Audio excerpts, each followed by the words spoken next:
Aujourd'hui, j'ai l'intention de proposer un petit quiz de découverte à mes chroniqueurs.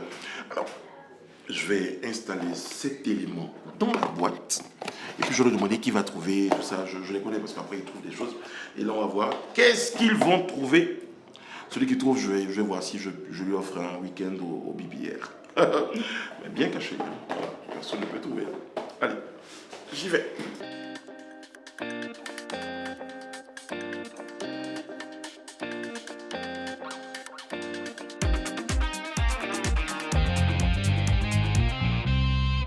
Oyez, oyez. Bonsoir à tous, bonsoir à tous. Bonsoir, comment allez-vous? J'espère que vous allez bien. J'espère que vous allez bien. C'est une nouvelle semaine, c'est un nouveau parcours, c'est une nouvelle aventure qu'on entame aujourd'hui. Et on espère que vous êtes en forme, que vous vous portez super bien. Nous, ça va. On est content de vous savoir fidèles et nombreux. À notre côté, il y a ce soir sur ce plateau, Monsieur Élisée Bolougbe. En pleine forme. Ça va, vous êtes bien votre week-end? Tranquille. Très bien, vous avez fait C'est quoi pas là le le vendredi, j'ai pris suffisamment de temps pour me reposer. Vous avez fait quoi le week-end? Ah non, le week-end, j'étais plutôt à des obsèques. Ah. Donc c'était vraiment le recueillement. Voilà, c'était vraiment le recueillement. Le recueillement. C'est ça. Très bien. Ça, c'était tout le week-end? Ah, le vendredi et samedi. Et puis le dimanche, comme de coutume, on allait rendre grâce au Seigneur. Voilà. Très bien. Vous êtes des garçons bien. Rien à dire. Bonsoir, comment allez-vous? Ça va, Brice, et toi? Ça va, Réna, ça va bien. C'est bon, je dirais pas. Elle travaille au rire en ce moment parce que Réna est en train de travailler sur un projet que je ne peux pas vous dévoiler, un projet de film que je ne peux pas vous dévoiler. Et là, donc, elle travaille un rire parce qu'elle a besoin de faire un rire. Je m'entraîne souvent. Voilà, c'est un petit... C'est le rire. Tu le fais bien. Kevin Aubin, bonsoir, comment ça va? Bonsoir, ça va et toi? Ça va, jolie veste rouge. Kevin Merci Aboum. beaucoup. bon Je tiens à préciser en fait qu'aujourd'hui c'est l'anniversaire de mon papa, il a 51 ans, Oh. Germain Aubin, donc joyeux anniversaire Bon papa, il anniversaire. nous regarde chaque soir, Ah oui? donc je t'aime. Il est fier de Wow, son fils. c'est Joyeux mignon, c'est bien. anniversaire, Joyeux papa. anniversaire. Joyeux joyeux anniversaire. On savait que la maman était la policière la plus honnête du pays. Le papa, lui, il est. Il est prof de maths, Ah, ok, d'accord. Ouais. Non, dans un il est lycée. non. Depuis, on parlait il de est la prof rentrée, de la rentrée. Ouais, Ok. Il est professeur de maths. Ouais. Il a des fans. C'est-à-dire Vous êtes bon en maths? j'ai été très bon grâce à mon père, oui, j'ai fait une série littéraire, mais j'étais premier en maths en terminale A1. Ouais, Ah ça ouais, va, quand ça même. va. Parce qu'on avait Ça reste dit- des maths, hein. Oh, parce Non, que tu as non, commencé à faire, ça va. Non, ça va, parce que je trouve que les maths, c'est... Petit Élisée en maths? Ah, j'étais moyen, franchement. Faut pas que je raconte des histoires ici. Je n'étais pas un excellent élève en mathématiques, mais j'étais un brillant élève. Ah. Parce que vraiment, j'étais Moi, je tous tiens les à niveaux quand même. m'excuser, en tout cas rendre hommage à tous mes professeurs de maths. Et même, je pense que mes instituteurs depuis le CP2, vraiment, vraiment, je vous demande pardon pour ce que j'ai pu être. Donc toi en maths c'était un naufrage. Mais mais il m'a une catastrophe. Véritable tsunami. Je sais que ma mère, elle m'a envoyé une fois chez un psychologue parce que ça n'allait pas. Et donc, il m'a dit, quand je rentre en classe, il faut que je me dise, parce que visiblement, il y avait une forme d'opposition aux mathématiques. Donc, je vais me dire, j'aime les maths, j'aime les maths. Donc, je me suis dit, j'aime les maths, j'aime les maths. Et la petite anecdote, c'est que après, je n'assistais plus aux cours. Donc, j'avais 1 de moyenne. Quoi qu'en disant j'aime les maths. Ça n'a pas marché. Et mon voisin, il assistait à tous les cours, parce que moi, pendant que je n'assistais pas aux cours de maths, je partais réviser en espagnol, où j'étais très très bon, ou en philosophie. Lui, il assistait à tous les cours de maths. Quand il y avait les devoirs, moi j'avais 1, et lui, il avait 1,50. Il a dit ça pour les gagner. Il faisait beaucoup d'efforts. Alain Toussaint, bonsoir, comment allez-vous? Bonsoir, oui. Bien ça votre va. week-end? Tranquille. Aussi, vous avez manqué 2 jours? Oui, j'étais occupé à certaines Occupé choses. à certaines choses. Et puis, mesdames, messieurs, nous rejoint. Oh, ça, c'est vraiment l'une des bonnes nouvelles de cette semaine qu'on entame avec beaucoup de plaisir. Je la retrouve. pousse gay. Comme elle nous manquait. Madame Edith Boubleu est avec nous. Bonsoir. Mais dites, vous êtes. Ah, c'est votre place de prédilection, ça, oui. Oui, en général, tu En vois. général, c'est vrai. Même si la table a changé de forme. Oui. Voilà, Mais c'est vous êtes toujours à la droite du père. Exactement. C'est-à-dire moi. Père Alain. Madame Bleu, et les couleurs sont Non, toujours oublie, là. oublie, Les oublie, couleurs oublie, sont c'est beau les couleurs, on a fini la saison 2, c'est beau les couleurs. Voilà. Non, mais après, oui, là, maintenant, on est passé à autre chose. Ouais, exactement. On n'est plus dans les couleurs, on est dans la musique. Ok. Et j'ai décidé de vous réserver une petite musique, histoire de... C'est-à-dire, je me suis demandé quelle musique pouvait exprimer le plus mon émotion. Franchement, et je crois que j'ai trouvé la musique. Quand on entend cette musique, ça exprime tout ce que je ressens.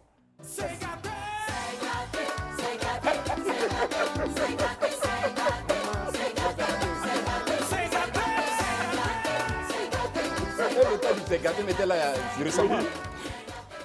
Voilà, c'est gâté. On sent la joie. Oui, j'explique à nos téléspectateurs qui nous regardent hors de Côte d'Ivoire ou hors d'Afrique. Quand on dit c'est gâté, c'est pas parce que ça ne marche pas, au contraire. Non, Mieux tout dépend de qu'aujourd'hui. l'intonation, parce qu'il y a différentes formes de c'est gâté. ça, hein. Exactement. Non, mais dans Il y a ce c'est cas, gâté. dans ce cas spécifique de Mewé, Exact. c'est gâté, C'est c'est gâté, plutôt c'est la- bon. Oui, c'est Exactement. festif. C'est Voilà, c'est festif, plutôt ouais. bon. C'est pour ça que plutôt je disais qu'il y a agréable. différentes formes d'intonation pour ceux qui sont à l'étranger qui ne comprennent pas trop. Oui, Parce que le c'est c'est gâté chez l'Ivoirien, C'est il y a gâté. 2 ou 3. Et puis en musique, ça donne c'est gâté, c'est gâté. Ça, c'est dit, c'est très bien, en fait. Et puis, il y a tout le- a réussi. C'est gâté. c'est gâté. Ah, c'est gâté, gâté. c'est gâté, c'est gâté, c'est gâté, c'est gâté, c'est gâté.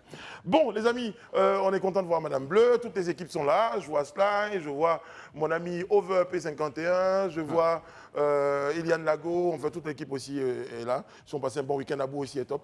Donc là, on est juste bon et on va permettre aux auditeurs, aux téléspectateurs, ça c'est le truc de la radio, aux téléspectateurs de pouvoir nous appeler. On s'en mélange, on s'en mêle l'impinso, c'est comme ça qu'on vous dirait. Exactement. Voilà. Et donc, les téléspectateurs pourront nous appeler au numéro qui va s'afficher au bas de l'écran pour nous dire comment ils ont passé le week-end, où ils nous regardent. Et puis, on va par la même occasion évoluer sur notre grande révision. La grande révision va commencer de moi, la grande révision de moi, va commencer par une vidéo. On a un moment d'expression avec nos téléspectateurs. On a juste envie de leur témoigner. Chaque jour, on le fait d'ailleurs, mais à travers cette vidéo-là, c'est l'expression de tout cet amour, de toute la proximité qu'on a avec nos téléspectateurs. Regardez la vidéo et vous m'en direz des nouvelles.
Nous sommes vous, vos fous rires, vos coups de gueule, vos rêves, même les plus grands.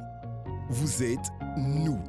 Nous sommes l'actualité, l'authenticité, la vérité, l'amour, la vie. Ensemble, nous sommes Live TV, la télé sans filtre. Ils m'ont oublié.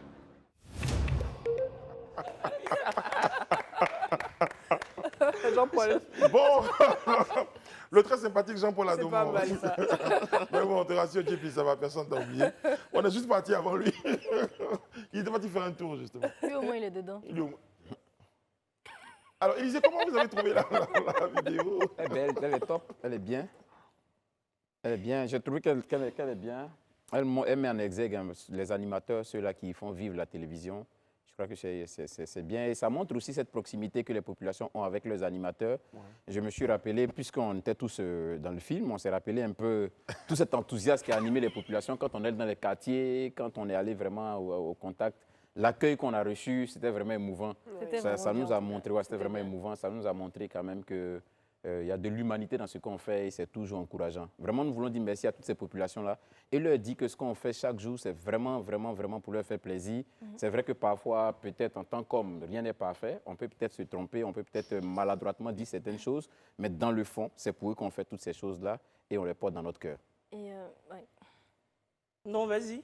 Bon, vu que toi, tu étais totalement absente Au du moins, film, je peux commenter donc je au te moins. laisse la latitude de Merci, t'exprimer. Kevin. Non, franchement, j'allais dire que c'était très émouvant parce que c'est vrai que j'y étais pas, mais j'y étais de cœur.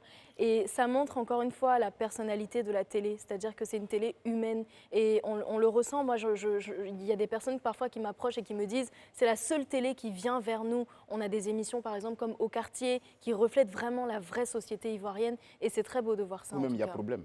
Oui, il y a problème et tout ça, et bien d'autres, hein, bien d'autres émissions. Ouais, là, on a bien illustré Kevin Aubin.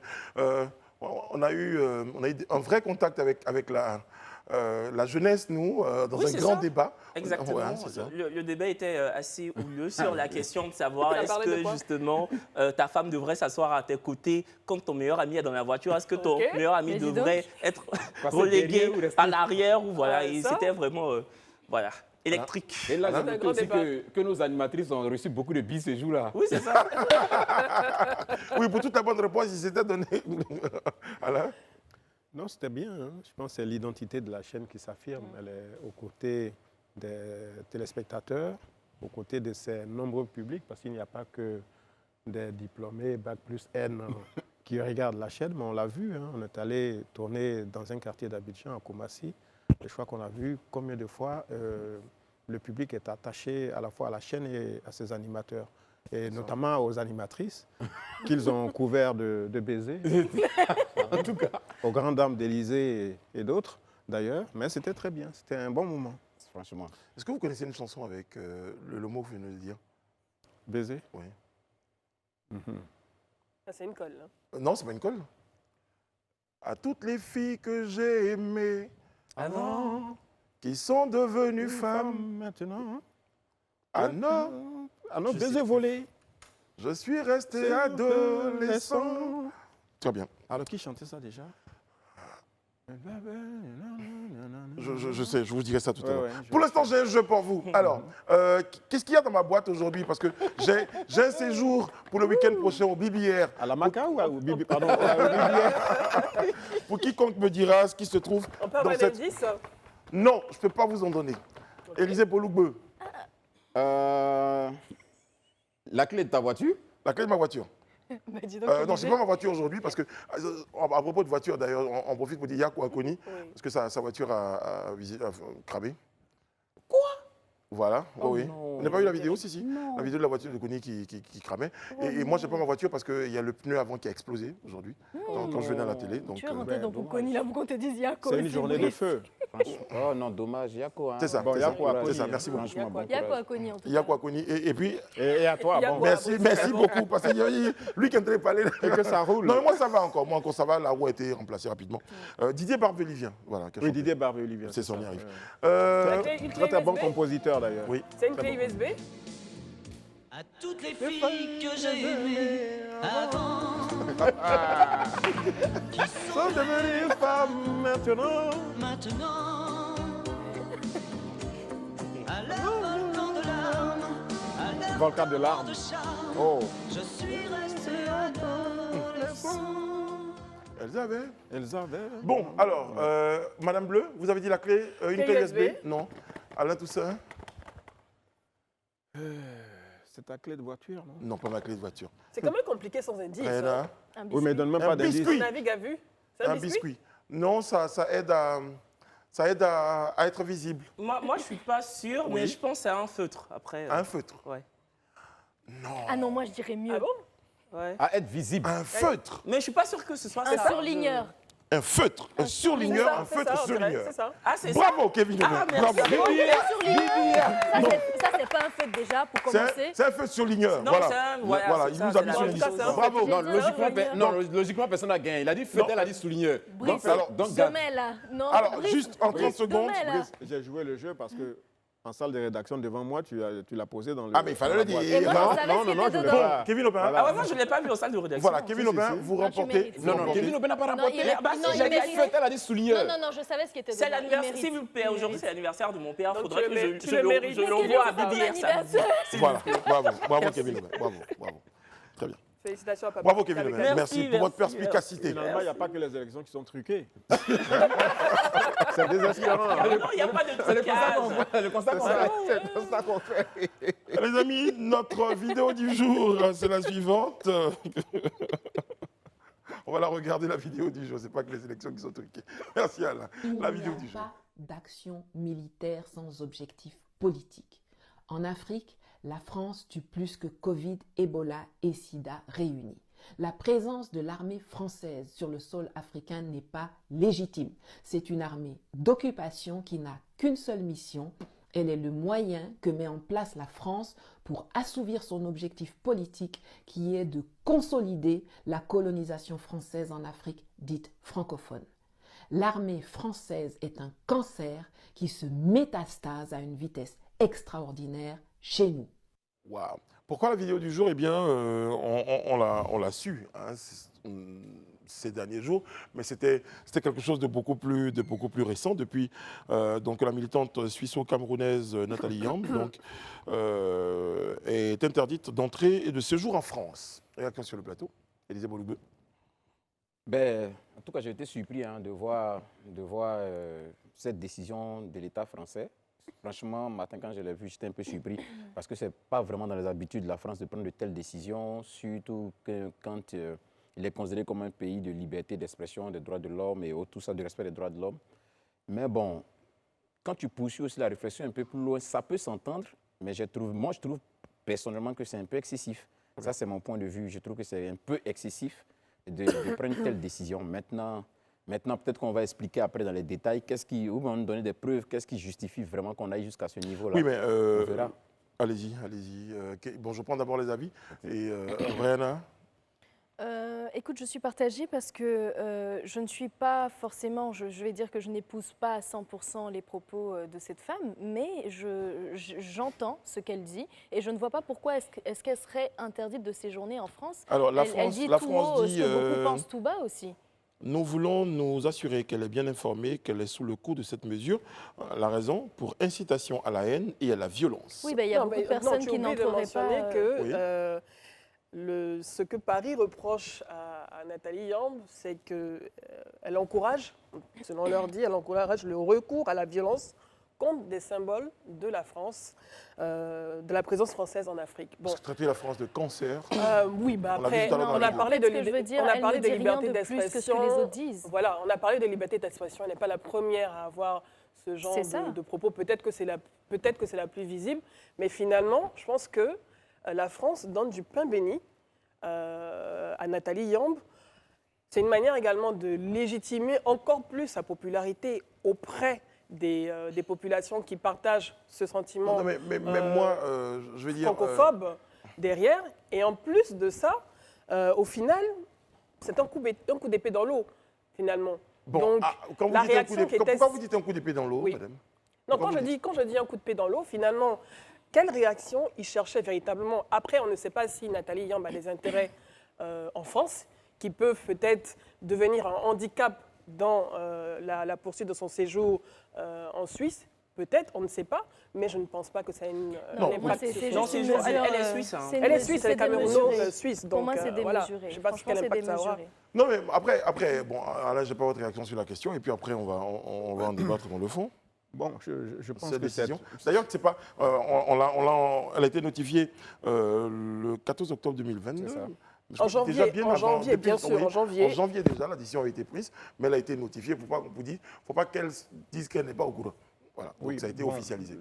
Je pense que c'est une décision qui n'a aucune portée. Nathalie Yamb est d'abord citoyenne suisse. Et la Suisse, c'est le 7e passeport le plus puissant du monde, donc elle peut aller partout.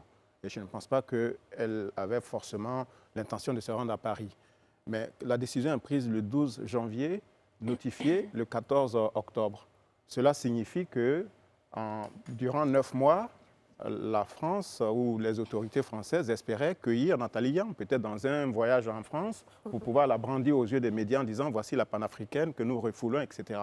Et cela aurait pu être un peu désastreux du point de vue de l'image. Maintenant, concernant la décision, il n'a aucune portée, aucun sens, parce que ce que Nathalie Yamb dit est consigné dans des ouvrages nombreux depuis des décennies. qu'est-ce qu'elle dit? Parce que là, c'est l'histoire du vieillard qui monte la lune et puis l'autre regarde que la main. Nathalie Yamb dénonce quand même des pratiques politiciennes de la France en Afrique. Alors, vous le dites, hein, c'est vrai que c'est vos différents points de vue. Mais on peut le détailler aussi. Kevin n'a pas ce qu'on peut dire également, vu qu'on est dans le... Kevin, je n'ai pas eu votre avis sur la question. Ouais. Allez-y. Non, moi, je pense que justement, c'est une décision qui a tout son sens. C'est une femme qui a plus de 200 000 abonnés sur YouTube. Son nombre de vues à chaque vidéo aussi entre 100 000 et 300 000 vues. Et croyez-moi que 100 000 vues sur YouTube, c'est 100 000 personnes. Donc avec une audience aussi conséquente, on ne peut pas éructer à longueur de journée des invectives à l'endroit d'un pays et ne pas s'attendre à un retour de bâton. Voilà. Alors, moi, ce que je veux dire, vous parliez tout à l'heure de... Si je me permets, Brice, ils sont nombreux à avoir ce type de propos. Depuis 10 ans sur YouTube. Oui, après, on parle de l'influence et tout, mais ils sont nombreux à avoir ce type de propos. Quelqu'un qui est dans mon quartier à Washington, quelque part, qui dit des choses qui est suivi par 4 personnes, et puis quelqu'un d'autre, comme Kevin le disait... 200 000, 100 000 abonnés, 50 000 abonnés, il y en a qui ont à peu près ce même niveau d'abonnés. Je veux dire, on parle d'influence, oui, et dans ce cas, ils vont notifier ça à presque... Non, mais après, c'est laissé à la discrétion. Mais ce que je veux dire en plus, c'est que, autant vous dites que, bah, écoutez, c'est un coup d'épée dans l'eau, que la dame, ça ne lui fera ni chaud ni froid certainement. Mais la France aussi a le droit de dire que quelqu'un qui, en longueur de journée, passe son temps à lui cracher dessus, n'est pas le bienvenu sur son sol. Mais on n'a pas dit mais quand vous dites que c'est démesuré, c'est ce que je comprends. Mais justement, on n'a pas dit que la France n'en avait pas le droit. La France a le droit. La démesurer à quel niveau? La démesurer à quel niveau? La démesure s'exprime dans le sens où, dans ce cas-là, ils vont virer de la France énormément d'activistes aussi qui parlent pour la voix des Africains. Ils vont interdire énormément d'Africains qui sont contre, j'ai envie de dire, le type de gestion. Je veux dire, il y a des étrangers qui sont en France, qui sont déboutés de leur titre de séjour parce qu'ils auraient justement invectivé la France. Cette femme est en Suisse et dénonce des actes de la France et est interdite d'entrer en France. Non, il y a j'exprime une démesure parce qu'elle ne dit rien. Elle ne dit rien d'insultant. Mais tu n'as pas regardé ces vidéos. Si je peux finir, voilà. Moi, je trouve qu'elle ne dit rien d'insultant et surtout, elle ne dit rien de plus que ce qui a déjà été dit par énormément de personnes auparavant. C'est pour ça que je ne comprends pas cette décision. Oui. Quand vous dites qu'il y a des choses qui sont consignées dans les livres, oui, il y a du pardon dans les livres. Oui. Mais bon, c'est pas pour autant qu'on le met à la fin. Il y a un livre, excusez-moi, Kevin. En 1998, il y a un citoyen français qui est décédé maintenant, François-Xavier Verschave, qui a sorti un livre extraordinaire. France-Afrique, le plus long scandale de la République. Dans ce livre, il évoquait les liaisons mafieuses de la France avec des régimes africains, les violations des droits de l'homme, les détournements, la prédation, la captation des richesses africaines. Mais ce livre a eu un succès, un best-seller. Et il a même été l'objet d'un deuxième tome. C'est l'association Survie qui aujourd'hui existe en France, et notamment dirigée par, je crois, la veuve de Mongo Betty, qui a permis de promouvoir ces thématiques-là. Donc, il n'y a rien de scandaleux. Nathalie Yamb n'a rien inventé. Oui, mais quand on dit, mais vous, votre point de vue sur la question, quand la France, justement, qui est victime, enfin, j'utilise le mot... Victime, c'est trop dire. Non, mais quand elle est victime d'injures, c'est la phrase. Quand on insulte quelqu'un, si moi je vous insulte, vous êtes victime de mes injures. Donc aujourd'hui, on a tous su, on est d'accord sur le plateau. Tout à l'heure, quand vous avez estimé qu'il n'y avait pas d'injures, je pense que Kevin était en train de vouloir vous démontrer que c'est clair. C'est clair que quand vous traitez quelqu'un de cancer, excusez-moi, c'est pas parce que vous avez envie de lui donner les gâteaux. Non, mais là, elle parle de façon imagée. Voilà, pour dire le cancer, c'est quoi? Voilà, c'est une figure de style. Elle a eu une autre figure de style, je crois, avec la puce qui saute à 20 cm et que l'autre qui se retrouve à 7 cm. On ne dit pas que la France est une puce. Moi, c'est vrai que tout à l'heure, quand je pris la parole, j'ai trouvé que c'était excessif comme décision. Mais déjà, il faut qu'on s'entende sur une chose. La France est dans son droit le plus absolu d'expulser ou de refuser son sol qu'il veut. Non, je viens. Non, je viens. Sur le droit, on est d'accord. Non, je viens. La France est dans son droit. C'est son droit le plus absolu. La France n'est pas le premier pays à l'avoir fait dans le monde. Même en Côte d'Ivoire, si on a expulsé les gens de la Côte d'Ivoire. Ça s'est fait ici. Mais y compris Nathalie Yamb aussi. Y compris Nathalie Yamb elle-même. Mais ce que je veux dire, en fait, quand je finis de dire ça, que c'est excessif, il faut aussi avoir l'honnêteté de reconnaître qu'aujourd'hui, il y a des enjeux géostratégiques qui se jouent. Et ça, personne ne peut le refuter ici. Nathalie Yamb est un relais affirmé, vérifié et avéré des Russes. Ça, aujourd'hui, c'est avéré. Les Occidentaux ont la preuve par A plus B. Et ça, c'est un crime? Ça, c'est un crime? Je n'ai pas dit que c'est un crime. Il vaut mieux qu'un relais français qu'un relais russe. Mais attends, je suis fini. Je dis ok, vas-y. Voilà, il y a des enjeux géostratégiques qui se jouent aujourd'hui en Afrique et dans le monde.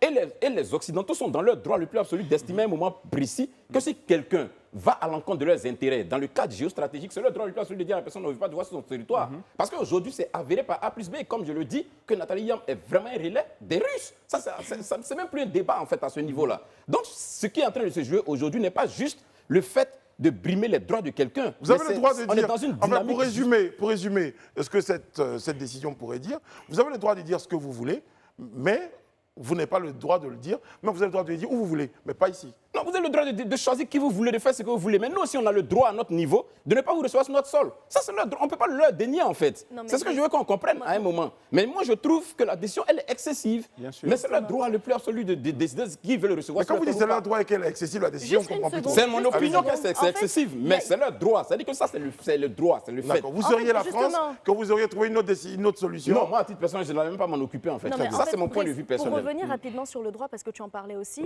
j'ai bien commencé à l'entame de mon propos en disant que je ne suis pas forcément à 100% d'accord avec ce que dit cette femme, mais la France, oui, a le droit, mais on ne parle pas de droit, on est en train d'analyser cette décision. Et on est en train de dire que cette décision est un peu démesurée et parfois incohérente, parce qu'on a des personnes qui vivent même sur le territoire français qui dénoncent certaines pratiques de la France envers l'Afrique. Donc pourquoi est-ce que ces personnes ne sont pas expulsées, par exemple? Qu'est-ce qui justifie cette mesure? C'est pourquoi j'évoque maintenant les enjeux géostratégiques. En fait, c'est ça. C'est-à-dire celui qui est sur le territoire français dont tu parles et qui invective la France a la preuve par A plus B qui n'est liée ni de près ni de loin à la Russie, donc dans ses intérêts. Par contre, Nathalie Yamb, elle a la preuve par A plus B qu'il y a des relais, que c'est un relais russe. Donc, sur cette base-là, elle prend sa décision. Mais par contre, dans la cause de l'interdiction, non, mais il n'y a pas de problème, ça on le sait, mais dans la cause de l'interdiction, il est notifié incitation à la violence et à la haine. Oui, contre les intérêts français à l'étranger. Contre les symboles français à l'étranger. Il y a une semaine, en fait, Nathalie Yamb, dans une vidéo qu'elle a publiée sur YouTube, qui a été visionnée par plus de 100 000 personnes, elle affirme qu'Emmanuel Macron considère les Africains comme des animaux. Moi, j'appelle ça de la vraie francophobie. C'est vraiment un sentiment de haine à l'endroit de la France qu'elle voue. Oui, mais justement, ça ne parle pas de la Russie. Point par point. Je ne suis pas en train de parler de la Russie. Non, mais justement, en réponse aux propos d'Élysée, qui disait que c'était dû au fait qu'elle soit affiliée à la Russie, entre autres, il n'y a pas de problème, mais ce que je dis, ce que je soulève, moi, comme motif de son interdiction, c'est son incitation à la haine et à la violence. Donc, le point de la Russie n'a pas figuré pour le moment. Non, le point de la Russie, c'est une analyse. On a fait tout à l'heure, tu as pris la parole, tu as dit on parle d'une analyse. C'est une analyse en train de faire. C'est une analyse. On laisse Kevin terminer. Yana, je vais te faire un lien avec la Russie très vite. Effectivement, la France l'accuse de désinformation. En fait, en avril dernier, en avril 2022, dans la ville de Boutcha en Ukraine, certains civils ont été massacrés par l'armée russe. Et en fait, certaines vidéos que même moi j'ai vues sur Twitter circulaient où on pouvait voir des corps de civils ukrainiens jonchés à même le sol. Et cette femme-là, Nathalie Yamb, a pris la parole pour dire en fait qu'il s'agit de vidéos totalement biaisées. Et elle aurait même accusé la France d'avoir mis en scène les morts pour justement discréditer la Russie. Voilà, et j'ai vu ce qu'elle a dit.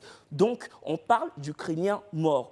Elle était même mandatée par justement certains organes russes pour travailler. Après, il n'y a pas de souci, elle travaille avec qui elle veut. Mais quand des civils ukrainiens sont tués par des Russes et qu'elle vient justement mettre ça sur le dos des Français, moi je trouve ça scandaleux. Ça va au-delà de la mise en évidence des travers français. On peut pointer du doigt, on peut épingler la France, mais ce qu'elle fait, c'est tomber dans la propagande et dans la conspiration. Et c'est ce qui est choquant et c'est ce qui doit être dénoncé, en fait. Alain, tout ça dénoncé, tu le dis bien.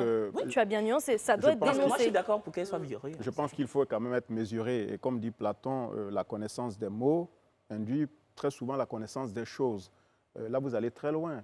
On n'a pas la preuve que ce sont des Français ou pas des Français qui ont commis ces massacres-là. Et je crois que tout le monde est témoin de ce qui se joue sur les réseaux sociaux, donc il faut être un peu mesuré. Qu'est-ce que Nathalie Yamb dénonce? Ce qu'elle dit a déjà été dit, et je l'ai déjà répété sur ce plateau. Elle parle du franc CFA, que les pays africains doivent avoir leur monnaie. Elle parle de l'immixtion de la France dans les affaires politiques de nos États. Est-ce que ce sont des faits contestables? Je ne pense pas. Je vais terminer mon énumération. Oui, mais je viens tout à l'heure. Mais l'exemple de Kevin Aubin tout à l'heure, pour dire que Emmanuel Macron traite les Africains d'animaux. Mais bon, je ne sais pas. C'est son opinion. C'est son opinion. Ah non. Mais comme tout est... Non, excusez-moi, je ne suis pas là pour relayer l'opinion de Macron ou de Non, mais vous êtes là, par contre, pour expliquer que Nathalie Yamb parle du franc CFA. C'est son opinion également. Mais oui, parce que justement, c'est ce que dénoncent beaucoup d'intellectuels africains depuis des décennies. Ça fait 60 ans que tout cela a été consigné dans des livres. Je ne vais pas sortir la liste ici, mais je dis que est-ce que le fait de regretter l'inéquité des relations entre l'ex-colonisateur et les pays nouvellement indépendants, c'est être anti-français? Est-ce que dénoncer le fait que les Africains n'aient pas le contrôle de leur monnaie et le dire publiquement sur les réseaux sociaux, à la télévision ou dans les meetings, est-ce être anti-français? Dénoncer les interventions militaires intempestives de la France, comme ça a été le cas en 1960 et 2000 dans les pays africains, est-ce être anti-français? Très bien, Alain, voilà. Je vous ai entendu. J'ai deux réactions par rapport à ça. Madame Bleu, Élisée, et on va terminer par vous, Kevin. Si Rihanna voulait intervenir. Je pense que finalement, le fait de lui interdire, donc de lui faire cette interdiction, comme je l'ai dit en avant-propos, renforce sa popularité déjà. Et la stratégie des affaires étrangères françaises de pouvoir réduire ce sentiment anti-français qui se propage en Afrique depuis de nombreuses années, finalement, ne va pas porter ses fruits parce que avoir ce type de décision qui, pour moi, n'aura finalement aucun effet, va certainement augmenter son audience parce qu'on parle de sentiment français qui est partagé et en Afrique de l'Ouest et qui est même partagé en Afrique australe, qui est même partagé en Afrique australe, en Afrique du Sud, où il y a même des manifestations qui se font auprès des populations. Donc, c'est normal, ils ont tout à fait le droit de dire si un citoyen étranger a le droit de séjourner ou pas dans leur pays. Mais lorsque je regarde ce qui lui est reproché, c'est bien précisé le recours à la violence contre les symboles, encourager le recours à la violence contre les symboles de la présence française en Afrique. Pas le recours à la violence en France, mais de la présence française en Afrique. On parle bien des intérêts français en Afrique qui sont menacés. Et Nathalie Yamb est considérée comme celle, en tout cas la plus importante menace, parce que faire ce type le catalyseur de cette menace de la présence française en Afrique. Donc on parle de pouvoir avoir des colloques Afrique-France pour redynamiser les relations et réchauffer les relations entre la France et l'Afrique. Mais au final, vous parlez à des panafricanistes qui sont biberonnés à son discours, qui boivent ses paroles. Mais c'est du pain béni pour elle de passer en martyr finalement. Exactement, et d'être encore plus encouragée. J'ai Élisée un point de vue pour la suite. Ok, moi je voulais juste réagir sur ce qu'Alain disait tout à l'heure quand il est en train de citer tout ce que les uns et les autres, certaines personnes, tout ce qu'on reproche à Nathalie Yamb, notamment le fait qu'elle puisse dire l'immixtion de la France dans les relations internes des pays et autres, tout ça, c'est des choses qu'on a déjà entendues. Oui, c'est des choses qu'on a déjà entendues. Mais on a entendu ça par des gens dont on n'a pas la preuve A plus B qui sont affiliés à la Russie. On est aujourd'hui, vous savez plus ou moins qu'aujourd'hui. L'immixtion de la France dans les affaires africaines est consignée dans de nombreux livres. On parle de Focard, de la période Focard. Oui, mais si tu prends la peine de juste l'écouter un peu, tu vas comprendre là où je suis en train de parler. Élisée, terminez. Ça change quoi? Élisée, terminez votre point de vue.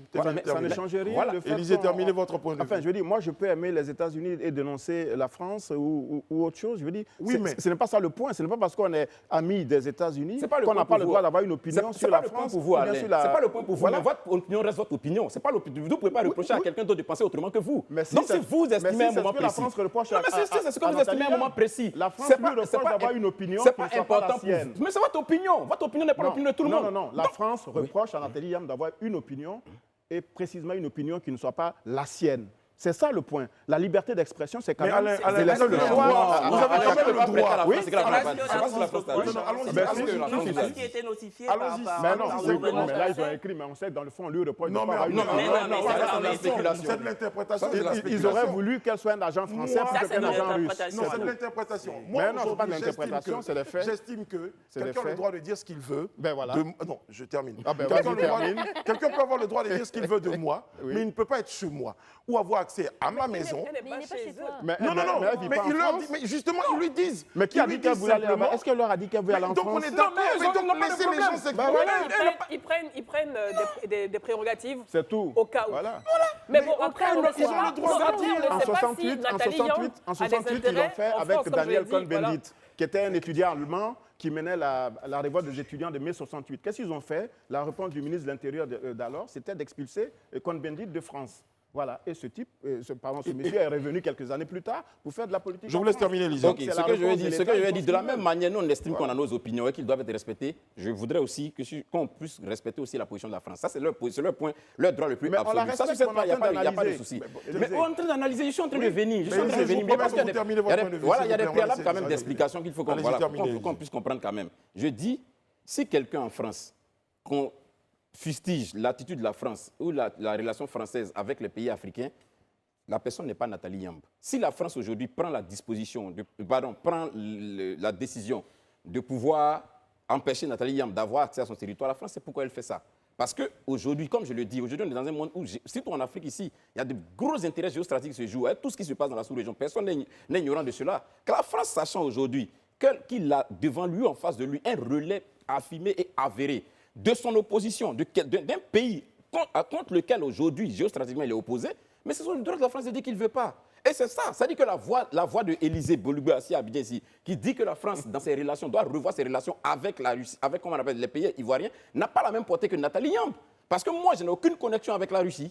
Parce que moi, aujourd'hui, la France peut me retracer pour retrouver aucune connexion. Elle sait que je ne suis pas un relais de la Russie, mais ça ne sera pas la même chose pour quelqu'un dont on a la preuve par A plus B que c'est un relais de la Russie et qui est aujourd'hui en train de faire un travail financé et payé par la Russie. Donc c'est le droit des Français de dire qu'ils ne veulent pas. Ils sont dans un combat légitime, en fait. D'autant plus que, Alain et Madame Bleu, d'autant plus que vous estimez que cette décision glisse sur la peau de Madame Yamb. C'est-à-dire qu'elle n'en a rien à foutre à la limite. Donc à la limite, vous estimez que chacun reste dans sa position. La France dit, j'ai pas envie que tu viennes. C'est comme mettre de l'huile sur le feu, tout simplement. D'accord, donc à la limite, vous n'êtes pas en critique de l'attitude de la France.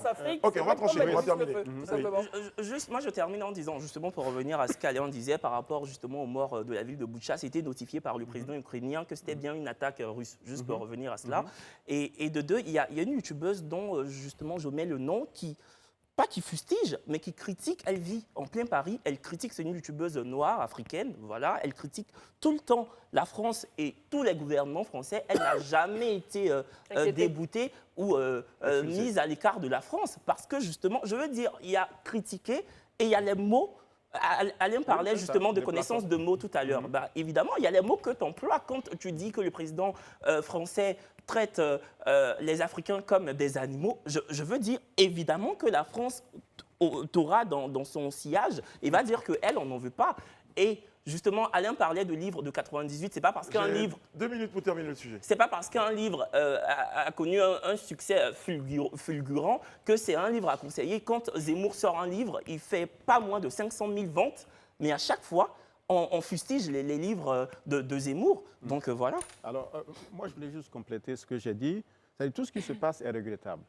Parce qu'il y a 15 ans, à l'époque, je faisais partie de la Fondation des sciences politiques de Côte d'Ivoire, nous avions commandité un sondage sur l'image de la France en Côte d'Ivoire. Et à la suite de la publication de ce sondage, nous avons organisé, tenez-vous bien, un séminaire stratégique avec l'ambassadeur de France. C'était dans un grand hôtel ici. Et on a décrypté les résultats du sondage. Image désastreuse de la France. Et quand on demandait aux sondés, il y avait 1,5 million de personnes sondées, où est-ce que vous aimeriez faire des études? Ce n'était pas en France, c'était aux États-Unis, c'était en Chine, c'était en Russie, etc. Donc ce problème de l'image de la France, la perception qu'a l'opinion africaine de ce qu'elle fait en France est un problème qui n'est pas encore adressé par les autorités. Ça dit qu'elles ont reçu tous les signaux. Quand vous avez Kémy Séba, quand vous avez des grands intellectuels, la malienne Fatou, je ne sais pas, j'oublie son nom. Voilà, d'autres encore, et quand vous avez Nathalie Yamb et d'autres Africains voilà, qui dénoncent la politique française en Afrique, à un moment donné, il faut s'asseoir pour dire quelle posture, quelle position, quelle attitude devons-nous adopter vis-à-vis de l'Afrique. Les Africains veulent des relations respectueuses, partenariat, gagnant-gagnant, etc. Est-ce que ça, c'est insulter la France quand on met sur le tapis ce type de revendication? Mais tu vois, la façon dont toi tu viens de le dire, ça donne envie de t'écouter. Tu l'as dit calmement, contrairement à une femme qui est totalement toujours dans... Moi, j'ai regardé 6 vidéos de cette femme-là. Je me dis, mais pourquoi elle est toujours... Là, j'écoute le tour de table et je me dis que finalement, l'incohérence pour moi qui sonnait dans ma tête depuis, c'est la raison évoquée pour l'interdiction. lui, il reste attaché donc, à la raison de la Russie, mais ce n'est pas ce qui a été évoqué. On sait que ça existe. On sait que c'est bel et bien la raison du fond dans l'analyse, mais ce n'est pas ce qui a été évoqué. Et la raison pour laquelle tu restes attaché, Élisée, la raison pour laquelle tu restes attaché à la raison de la Russie qui n'a pas été évoquée dans le courrier, c'est parce que ce serait une raison beaucoup plus logique pour l'interdire d'entrer en France dans ce contexte. Et même Kevin, il ne reste que sur cette histoire de la Russie. Et tu le dis bien. Mais il le dit bien. Il y a une youtubeuse, comme tu le disais, moi je la connais pas, qui était célèbre et qui dénonçait les actes de la France. Ouais. Mais pourquoi est-ce qu'elle n'a pas été interdite? Mais elle dénonce, elle n'insulte pas, elle dénonce. Oh là là. Mais Brice, on fait de l'analyse, s'il vous plaît. Ce que je dis, après avoir entendu le tour de table, si ce qui dérange vraiment la France, c'est l'histoire comme quoi elle serait affiliée à la Russie, ben, dites-le tout simplement. Donnez ça comme motif qui paraîtrait plus cohérent, qui paraîtrait plus logique. Mais on ne vient pas dire incitation à la violence et à la haine, ça n'a pas de sens. En tout cas, on se rappelle que Trump, à un moment donné, a traité les pays africains de pays de merde, mais on ne lui a pas adressé ce genre de remarques. Non, Rihanna, juste pour finir, même de ce pays, Nathalie Nyambe a été expulsée en 2019. Voilà. L'État l'a accusée de danger pour l'intérêt. Elle était accusée de danger pour l'intérêt de l'État. Elle a fait un tweet très malencontreux et condamnable sur l'accident d'hélicoptère. On avait un de nos hélicos qui s'est crashé. Et elle a fait un tweet qui était vraiment de très mauvais goût. Elle a débordé. Voilà, elle a débordé. Donc, non, ce n'est pas de très mauvais goût. Elle a fait une faute. Elle a fait quelque chose pour laquelle on doit l'expulser. Oui, mais c'est ce que j'appelle. Et l'État de Côte d'Ivoire mérite de l'expulser. Mais c'est pas comme elle fait à l'endroit de la France. C'est logique. On lui trouve une excuse. Oui, non, c'est comme ça. On lui trouve une excuse. C'est pas malencontreux. Mais elle s'est mal comportée. Elle a mal agi. L'État de Côte d'Ivoire l'a expulsée de façon légale et de façon légitime. Mais personne ne condamne ça. On va marquer une courte pause, nous, et nous retrouver tout à l'heure pour la suite du Grand Talk. Pendant que ça continue, à tout de suite. Sur le plateau du Grand Talk, ça débat,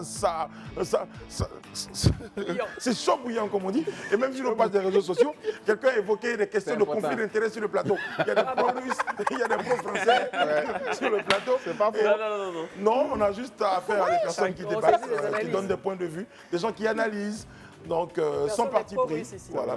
Donc, sur la base de... Monsieur Élisée doit donner les preuves, toujours. Voilà. Après, on dit, Alain Toussaint privilégie les intérêts russes. Ah, tiens. Oh, mon Dieu. On dit, Kevin, attention, s'il ne parle pas bien de la France, il ne va plus repartir. Bon, en tout cas, on note vos différentes réactions sur nos pages des réseaux sociaux. Le jour où Poutine ne sera plus président, on verra la suite du film. C'est un message de Titi Elogne, fidèle parmi les fidèles. Élisée, calme-toi. On a eu ça comme réaction. Cette dame est chassée partout. Waouh, je savais qu'elle était sincère, mais là, encore, je lui donne... Non, mais franchement, vous êtes très nombreux à réagir, on ne peut pas lire tous les messages. En tout cas, vos réactions également font partie de l'émission. Et on va poursuivre avec une nouvelle un peu triste, hein, quand même, sa disparition d'un artiste. Un grand, on envie de dire. Alors, vous l'avez connu? Non, pas lui, mais son père, Benjamin, qui était un grand artiste antillais. Okay. Et... La disparition de Michael Benjamin. Oui, Michael Benjamin. Son père s'appelle Lionel. Et voilà, c'est un grand artiste qui faisait d'ailleurs partie en 2001 de Haïtien Troubadour, un album produit par Jacob Devarieux, sur lequel il avait signé la chanson Où parti. C'est-à-dire Où aller. Et justement, c'est quelques secondes après avoir interprété cette chanson samedi dernier à l'Arena qui s'est effondré en regagnant la loge. À 41 ans. À 41 ans, très jeune. Wow. Mort d'une crise cardiaque. D'une crise cardiaque. Hommage donc. Mais j'avais assisté à un de ces spectacles en février 2012 à Cancun, au Mexique. Il avait donné un spectacle pour la communauté haïtienne qui résidant au Mexique. Mais il avait du talent. Petit extrait. On est fatigué?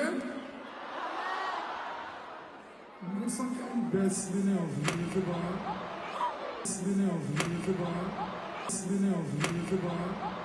Film de chanter là. Voilà, c'est très violent comme. Et on entend même le bruit de sa chute. Oui, c'est très violent comme parce qu'il avait. Si on a remarqué quand il partait, à un moment on a senti qu'il dandinait. Voilà. Oui, mais déjà même en montant sur scène, il avait l'air fatigué. Il avait déjà l'air essoufflé. Il avait le drapeau haïtien là au cou. Il avait déjà du mal à monter les marches.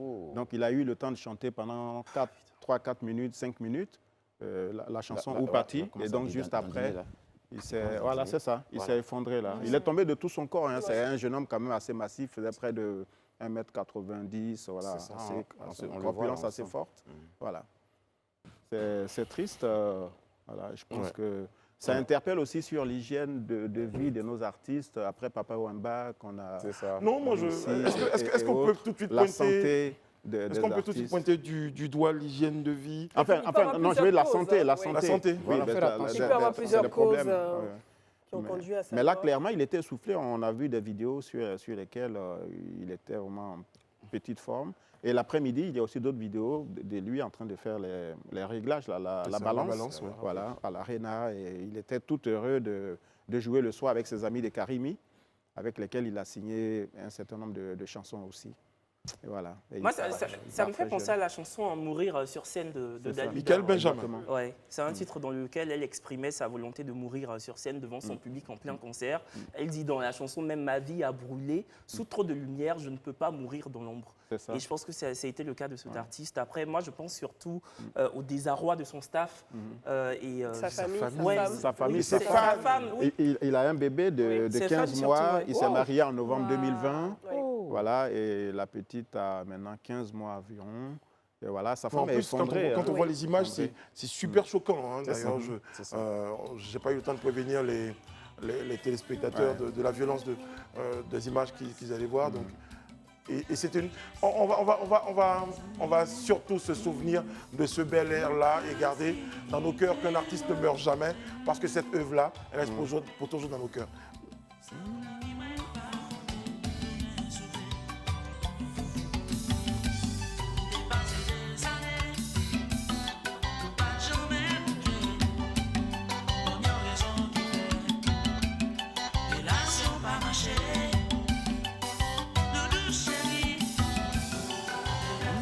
Ben voilà, donc on gardera cet air-là, il restera pour toujours dans nos cœurs. Et comme on l'a dit, hommage à l'artiste. Merci beaucoup, Élisée, pour ce point de vue.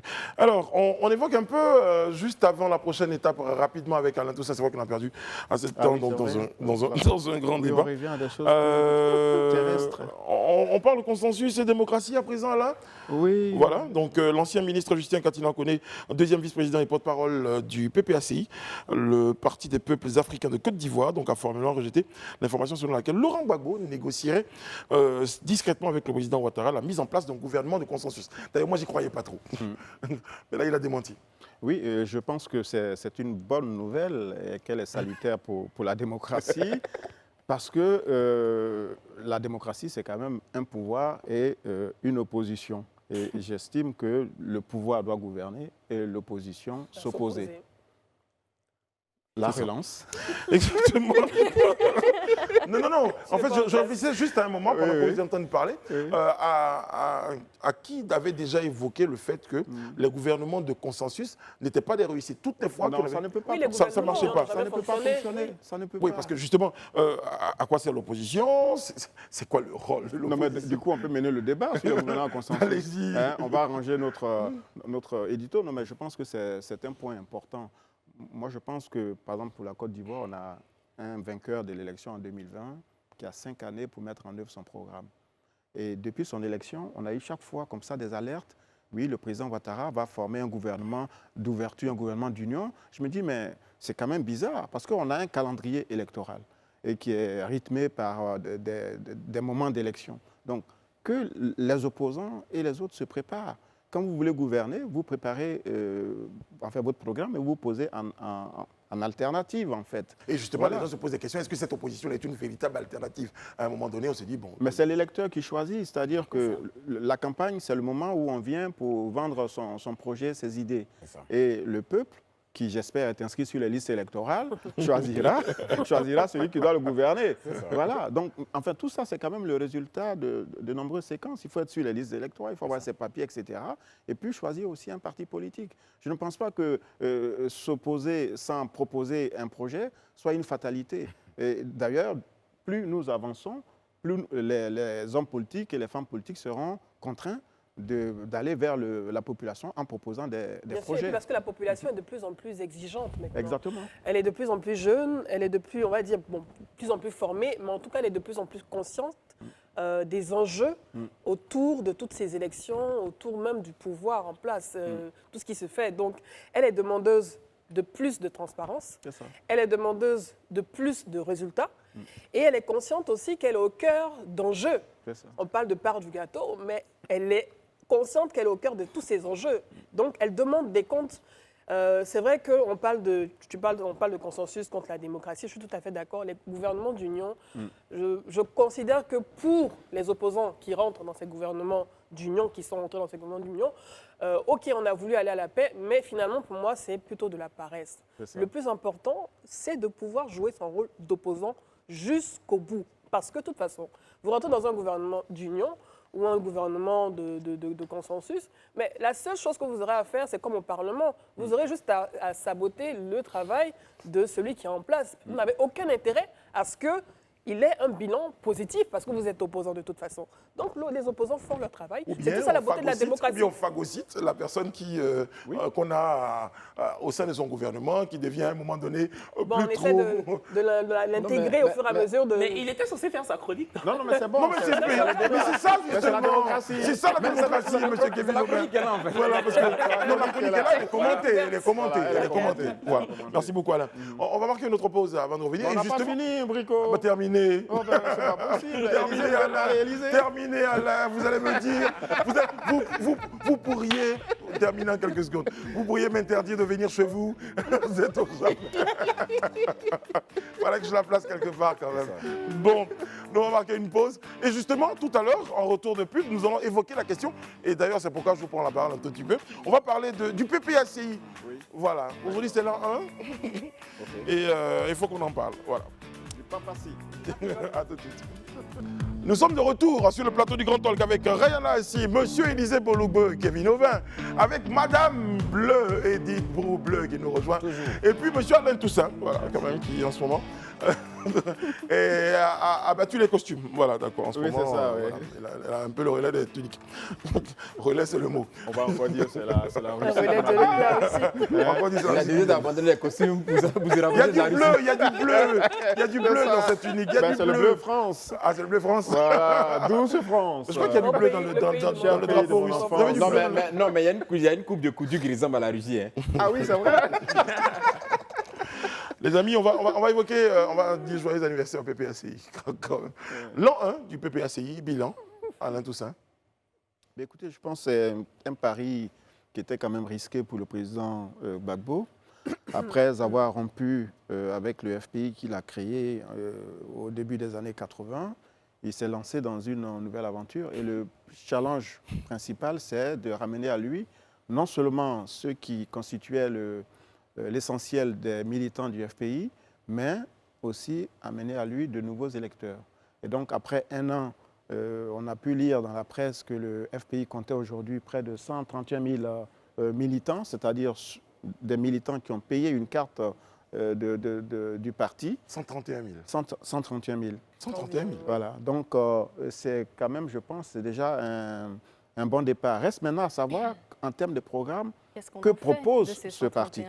Voilà. Et on aurait aimé en débattre avec les responsables du parti pour comprendre quelle est la vision du FPI, du PPACI aujourd'hui. Ce d'autant plus que le secrétaire général du PPACI, dans son intervention ce matin pour célébrer l'an 1, indiquait effectivement qu'ils envisagent et qu'ils sont déterminés à prendre part aux prochaines consultations de 2023, c'est-à-dire aux municipales et aux régionales. Voilà. Il disait même que ça sera l'échéance grandeur nature avant 2025. Bien sûr, un bon test. Pour laquelle déjà, l'élection 2025, pour laquelle déjà il a dit que le candidat naturel, c'est M. Laurent Gbagbo. Voilà.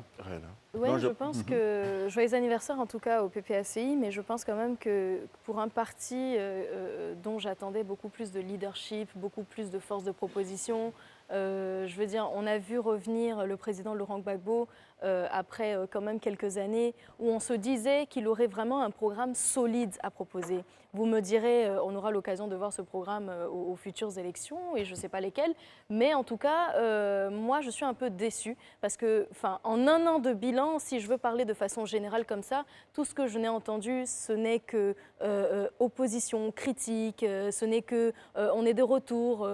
Tu parlais tout à l'heure de cette base de militants, il n'y a pas de problème, mais comme je je renchérissais, c'est qu'est-ce qu'on en fait de ces militants? Qu'est-ce qu'on fait de ce parti? Oui, c'est un bon parti, oui, ça porte une histoire à cause du leader et tout, mais qu'est-ce que ce parti va apporter à la Côte d'Ivoire? C'est bien d'avoir un parti, mais faut-il encore que ça contribue à la vie de la nation? Je te prends au mot, Rayana. Je viens de me faire le défenseur du PPACI, alors que je ne suis pas du tout affilié à ce parti. Il n'y a aucun d'autre. Mais voilà, ça fait certains le disent, d'autres le pensent. Voilà, ça n'a jamais été prouvé. Non, mais ça fait 1 an. Tu l'as dit toi-même, ça fait qu'1 an que le parti est mis en place. Laisse-lui le temps de s'installer. Le temps de quoi?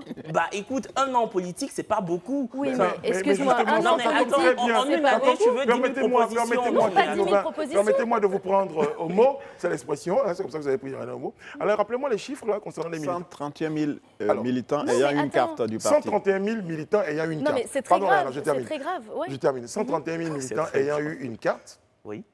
Un parti qui est très jeune, oui. Vous l'avez dit.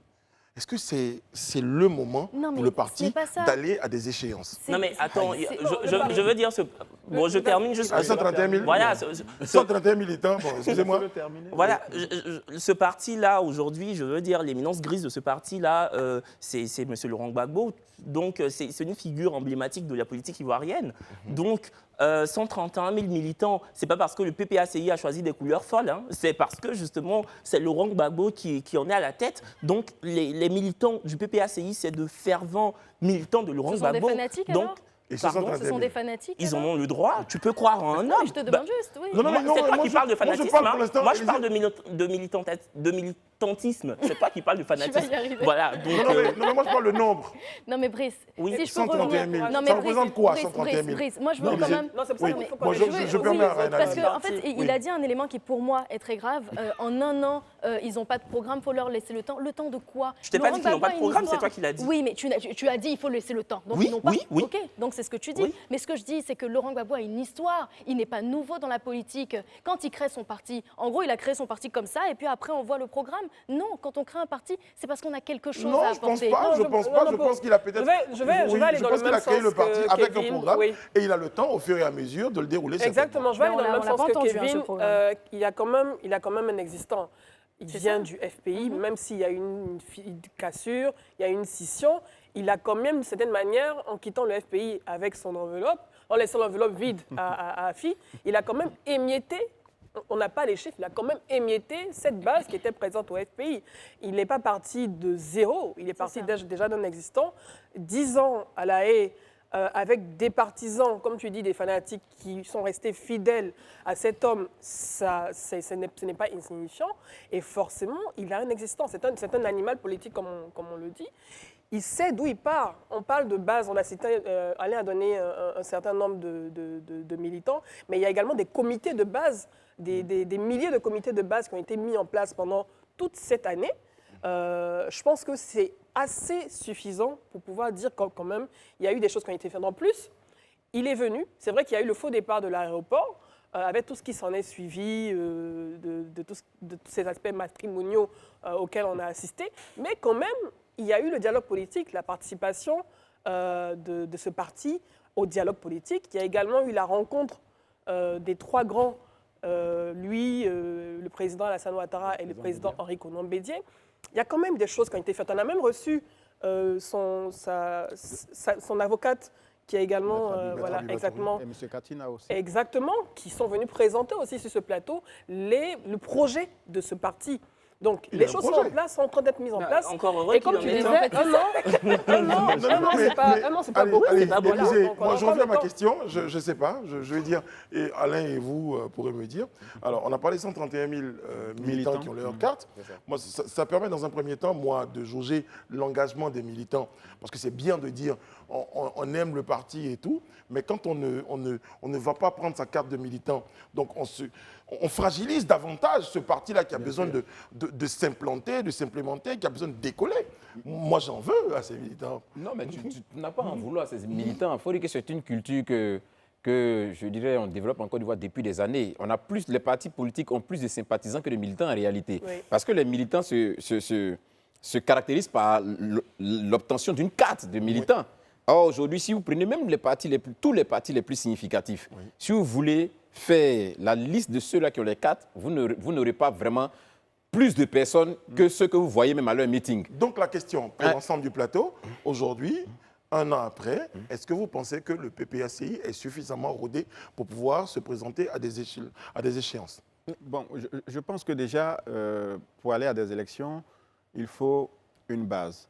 Et le PPACI, d'après les chiffres que j'ai lus, ce sont environ 25 000 comités de base. 24 000, oui. Voilà, 24 000 et quelques. Donc près de 25 000. Donc cela suppose qu'il y a une sorte de maillage du territoire qui permet aux partis d'être quasiment présents dans toutes les circonscriptions électorales. Et ensuite, les militants, donc ceux qui payent une adhésion, qui assument le fait d'être des supporters de ce parti-là. C'est quand même un pas important. Maintenant, il reste à savoir comment le parti va aborder les échéances qui viennent. Parce que pour l'élection, il ne suffit pas de dire on est opposé à telle ou telle chose. Même déjà sur la CMU, j'ai quand même observé la contradiction. C'est dommage qu'on n'ait pas un représentant du PPACI. Mais en 2001, quand la loi était votée sur l'AMU, dans la loi, il était prévu une obligation qui était faite à l'ensemble des citoyens, notamment pour obtenir le passeport, pour obtenir la pièce d'identité, etc. Donc, aujourd'hui, chercher la loi de 2001, moi j'ai regardé un peu pour dire que il y a un certain nombre de choses qui méritent quand même d'être clarifiées et il faut que les responsables de ce parti viennent pour que nous ayons un débat. Gabin Tahu me dit, Brice, il y a beaucoup, près de 2 millions qui n'ont pas encore eu le 4. Donc, des militants. D'accord. Donc attention, voilà. Du coup, pourtant, le prix de la carte est passé de 1 000 francs à 300 francs. Non, mais comme je le dis, c'est une question culturelle même pour oui, je les sais, Ivoiriens de façon générale. Pour être supporter de l'Africa Sport, ça a longtemps été décrié. J'espère que tu as ta carte. Ils ne cotisent jamais, voilà. Non, parce que tous les présidents venaient dire, c'est bien, mais les gens n'achètent pas leur carte. Voilà, donc ça, c'est plus ou moins vraiment dans nos cultures. C'est-à-dire, on n'est pas très, disons, carte militants. On n'est pas très militants. C'est un parti de mobiliser leurs partisans à prendre ces cartes. Voilà, c'est... Mais la finalité des partis, c'est quoi? La finalité des partis, entre quelqu'un qui va avoir la carte et puis être élu à la fin, c'est être élu qui l'intéresse. Donc, même si la personne n'a pas de carte, qu'elle peut me voter, c'est l'essentiel pour le parti. Le nom de bétail électoral. Voilà. Aujourd'hui, on est en train de parler de 300 francs la carte, 500 francs. Mais figure-toi même que vous êtes un militant, 300 francs, 500 francs, c'est beaucoup. Hein? C'est pas aussi négligeable que ça. Donc, les partis en sont conscients. Le plus important pour eux, là, c'est que le jour du vote, ils aient l'assurance que la majorité des gens qui vont aller au bureau de vote sont leurs militants, sont les gens qui prennent faire cause pour eux. C'est l'essentiel, en fait. C'est aussi pour trouver quelques financements additionnels, parce que la subvention qui est prévue pour les partis politiques, parfois, peut tarder à venir. C'est ça. Donc déjà, quand on a 131 000 militants, avec une moyenne de 1 000 francs au départ avant la baisse, ça fait 131 millions. Bon, je pense quand même que ce n'est pas négligeable pour fonctionner. Voilà. Donc il y a aussi un enjeu financier quand on demande aux militants d'avoir des cartes. Donc l'adhésion, pour dire qu'on est avec le parti, mais aussi le soutien financier. Donc c'est pour combler ça que souvent dans les partis, vous allez voir que la direction décide par exemple que ceux qui sont élevés en situation sociale, par exemple des ministres ou des trucs, payent par exemple une carte à 10 millions ou à 5 millions. Pour qu'on puisse renflouer aussi les caisses. C'est une forme de CPU. De quoi? La carte de parti universelle. Peut-être que c'est ça, quelque chose de ce genre. Quoi. Parce qu'on sait qu'à la base, pour ce qui est des militants de base, ce n'est pas très évident qu'on puisse avoir quelque chose là-bas, quoi, en fait. Maintenant, je suis intéressé de savoir le nombre de militants ayant leur carte, par exemple, au RHDP et au PDCI. Je pense qu'il faudrait un peu de transparence. Voilà, pour qu'on puisse comprendre un peu quels sont les poids des uns et quel est le poids des uns et des autres. Philippe Mahon nous dit mais il faut les inviter au lieu de tout le temps les critiquer. Mais non, monsieur Mahon. Vraiment, il y a des choses où même on a envie de dire, monsieur Mahon, vous habitez dans quel quartier? On va passer chez vous pour vous poser la question. Mais vraiment, monsieur Mahon. Monsieur Mahon, on l'attend. Il y a une place ici. Voilà, monsieur Mahon. C'est pour le représentant du PPACI. On a invité le représentant du PPACI, mais en ce moment, je suppose qu'ils sont dans les festivités. Ils viendront sur le plateau et on ne les critique pas. On a quand même le droit de donner notre avis, de dire que sur le plateau, certains ont estimé que le parti est en construction, il faut le laisser faire ses armes. D'autres ont estimé qu'aujourd'hui, le parti ne devait pas forcément se lancer dans une échéance électorale parce que pas encore prêt. C'est des avis. Ils sont tout aussi différents. Ils sont divers. Et c'est ça la démocratie. Donc, monsieur Mahon, c'est au nom de cette même démocratie. C'est ça qui fait le charme du débat. Oui, c'est pour ça que c'est la beauté du débat qui me fait lire votre message. Mais il faut les inviter. Oui, monsieur Mahon. Ils ont été invités. ils ont été et ils ne sont pas venus. Et ils viendront. C'est parti remise. Ils ont déjà été sur ce plateau, justement. On a eu Maître Abiba. On a eu M. Hubert Oulaye. On a eu M. Kone Katina. Voilà. Et si le président Gbagbo... Oui, si je me permets, on a eu quand même beaucoup de temps de parole pour le PPACI sur Live TV. Oui, mais tout le monde... On a été l'une des premières chaînes à leur donner autant la parole. Là même, il y a un débat en ce moment. Bon, Brice, là même, on va saisir l'opportunité pour faire une invitation officielle. Monsieur Damana Pikas, secrétaire général du PPACI. Ça fait plusieurs fois qu'on vous a relancé. Devant les Ivoiriens aujourd'hui, on vous fait une invitation officielle. On a besoin de vous sur le plateau de Live TV pour qu'on puisse mener le débat concernant le PPACI et la situation politique en Côte d'Ivoire. Merci déjà de répondre favorablement. À très bientôt. C'est une injonction à la russe. Il faut que je vois ce qu'il y a dans le verre de l'Élysée. Non, il n'y a rien, c'est juste de l'eau. C'est juste de l'eau. C'est juste de l'eau. C'est juste de l'eau. Très bien, très bien. Très bien, parce qu'il fait une invitation, il a la réponse. C'est juste de l'eau. Et dire qu'il critique Poutine. Je rassure que ça va de la vodka. Il dit merci, merci de répondre favorablement. Non, mais en plus, c'est même pas pour mener le débat, c'est pour juste, dans un premier temps, bien comprendre. Voilà, parce que l'objectif d'une présence d'un invité sur le débat, sur le plateau, dans un premier temps, c'est pour bien comprendre. Et on discute du contexte, on voit mieux. Donc, joyeux anniversaire au PPACI, quand même. Et bonne chance. Bonne chance, bonne chance, parce que, voilà, pour la suite des élections, vous l'avez dit. Voilà, merci beaucoup. Donc, le débat se mêlait autour de Michael Benjamin. Quelqu'un estimait en proposition et qu'il fallait avoir des médecins à côté des scènes pour éviter les scènes, j'utilise 2 fois le mot, voilà, à côté du podium pour éviter les scènes comme celles qu'on a vues. Mais ça n'aurait pas évité ça. Mais il y a des équipes de secours. Des défibrillateurs. Ben oui, il y a des défibrillateurs. Ça fait partie, il y a des dispositifs. Mais là, il est tombé. Même quand vous organisez un concert, il vous est recommandé d'avoir une équipe médicale. Voilà, bien sûr. C'est prérogative. J'ai même vu la réponse quelque part. Quelqu'un qui disait aussi, il dit, bon, mais il y a des artistes qui meurent dans leur lit. Donc, pour dire que quand ça doit arriver. Et d'ailleurs, les médecins ne sont pas là que pour les artistes, mais aussi pour le public. Au cas où, justement, il y a quelqu'un dans le public qui a un malaise. Et puis après, il y a, je ne sais pas, on ne va pas parler de fatalité, on va parler de destin, mais bon, quand quelque chose doit arriver. Ça devait arriver. Voilà, je pense que peut-être que c'était écrit. Et il est mort en faisant ce qu'il aimait aussi. Voilà, on se rappelle bien aussi de certains exemples sur la scène du FEMUA et tout. Bon, les amis, on a encore quelques secondes. Et Haïti, en ce moment, c'est vraiment le deuil. Hein. Oui. Le samedi soir, quand la nouvelle est tombée, la plupart des discothèques, pour ne pas dire la quasi-totalité des discothèques et des radios, ont commencé à jouer la musique ou partie, qui était quasiment une chanson prémonitoire, voilà, où aller, etc. Mais Kader Bamba nous dit, pour la CMU, pourquoi vous n'avez pas invité le ministre des Affaires sociales pour plus d'informations? Ah, donc Kader Bamba ne suit pas Live TV. Mais c'est ça que je voulais dire. Kader Bamba, j'irai chez vous. Dites-moi dans quel quartier André a reçu le ministre, l'une des premières personnalités qui a été invitée ici dans 100 langues de bois. Il y a environ 3 semaines de cela, c'était bel et bien le ministre des Affaires sociales et de l'Emploi, M. Camara. Alors, ce que je voulais quand même dire à nos amis, c'est la difficulté des médias en Côte d'Ivoire, pas seulement Live TV, à recevoir les décideurs publics qui on a le sentiment qu'ils sont effrayés de venir dans les médias expliquer l'action publique. Oui, mais là, dans l'occurrence, le ministre est venu sur ce plateau. Oui, le ministre est venu, mais c'est une exception. Alors qu'en août dernier, le président de la République, en Conseil des ministres, a formellement demandé au ministre d'aller dans les médias pour expliquer la politique du gouvernement. Voilà, et on ne comprend pas qu'on doive courir après des ministres, après des DG, pour venir nous expliquer l'action. Je confirme, Alain, je confirme. Voilà, merci. Oui, mais en tout cas, il ne faut pas que j'oublie de dire merci également à ceux qui ont accepté de venir. Oui, bien sûr. Il y en a beaucoup aussi qui ont accepté de venir. Le ministre Sidou Touré, le ministre des Affaires sociales dont on parlait tout à l'heure. En tout cas, on a eu un bon nombre de ministres. Madame Dogo aussi, Belmonde et d'autres. Et d'autres. Bon, que ça continue, parce que justement, c'est parce qu'on est passé une fois. Parce que l'actualité, souvent, vous oblige à pouvoir communiquer davantage. Il faut qu'ils viennent. Bon, c'est notre souhait. Il y a des ministres qui ont même fait le live week-end. Oui, c'est ça. C'est plus détendu là-bas. Est-ce qu'on va pas mettre une... On a été... Juste dans quelques minutes, là, vous aurez le JT. On sera en compagnie de Sharon Camara. Nous on vous retrouve tout à l'heure pour la suite en compagnie de notre invité.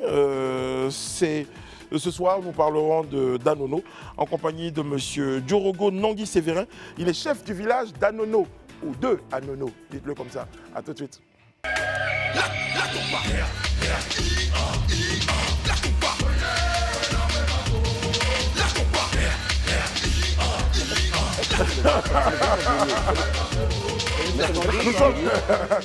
C'est une version relookée.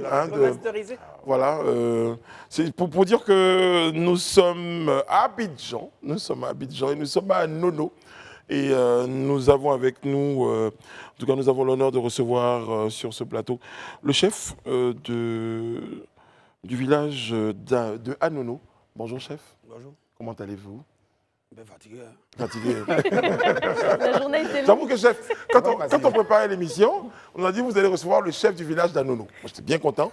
Et donc j'ai imaginé le chef avec ses apparats. Alors, ça veut dire qu'il y a des moments où le chef sort avec ses appareils, il y a des moments... Expliquez-nous un peu. Bon, peut-être c'est la cérémonie officielle, mais il peut dire les sorties officielles, que véritablement on est toujours en apparat, quoi. Mais en même temps, nous, chefs, là, on est en activité, hein. Ceux qui étaient au boulot, ils peuvent m'appeler, on dit... Vous pouvez être chef et puis mener une activité professionnelle autre que celle de la chefferie. De la chefferie. Oh. Très bien. Très bien. Pardonnez-moi de sourire un peu, mais j'imagine le chef du village d'Anono, il est pareil, il est policier. Si, on a des chefs qui sont policiers. Oui, c'est ça. Le chef du village, excusez-moi, le chef du village d'Anomobo, qui est mon ami, il est policier, il est officier. Il est policier. Ah, d'accord, ok. Donc ça fait double chef.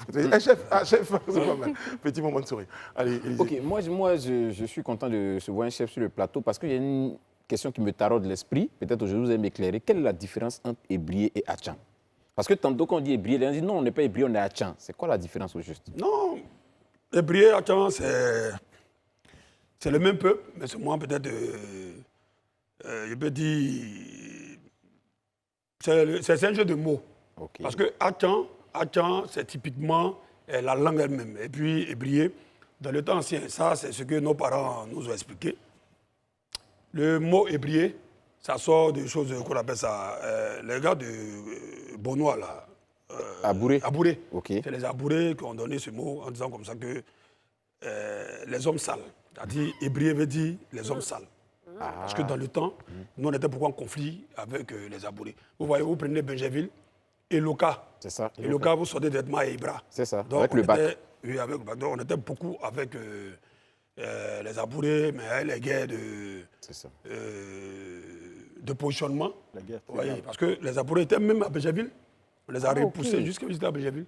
Donc, lorsqu'on parle de guerre, on parle de guerre. Donc c'est comme ça, ils nous ont surnommés les Ébriés. Parce qu'ils disent qu'on était trop violents. Alors, M. Diorugo Nangui Sévérin, je pense que vous êtes chef du village d'Anono. C'est important qu'on revienne, on va circonscrire. Vous voulez bien, Madame Bleu? Exactement. Allez-y. Oui, on parle de village Anono. Bon, moi, j'habitais à la Riviera Jardin pendant de nombreuses années. Et on a l'impression que le village Anono est circonscrit au marché. On va de la zone du marché, de la pharmacie et tout, du cimetière. Mais est-ce que ce sont les vraies limites du village d'Anono? Ok. En 1970, l'État de Côte d'Ivoire a signé un protocole avec Anono. Le 9 février 1970 pour dire, nous, l'État, on récupère vos terres à partir de la Riviera, même ici, de l'université. On va parler de sa portion de l'université jusqu'au grand carrefour Faya. Carrefour Palmeret, après barrage. Voici les limites même réelles. Ce sont les limites réelles d'Anono. Donc nous sommes sur les terres en ce moment d'Anono. D'Anono. Palmeret, Bonomé, tout ça, c'est Anono. Mais il y a ce qu'on appelle l'ancien village. À partir du cimetière, la pharmacie, les deux pharmacies, c'est-à-dire Saint-Pierre, Saint-Athanas, jusqu'à la pharmacie en dit, la tendresse, tout ça, c'est Anono. C'est les limites d'Anono. Mais il y a ce qu'on appelle l'ancien village. L'État a pris vos terres? Oui. Avec un protocole d'accord. Ils n'ont pas pris, ils n'ont pas accaparé. À quelle condition l'État a pris ces terres?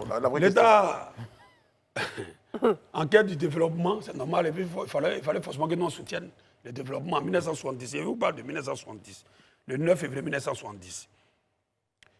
Le protocole a été signé par Thierry Lébé, feu Thierry Lébé, ancien ministre de la Constitution, et notre ancien chef, Bienjui.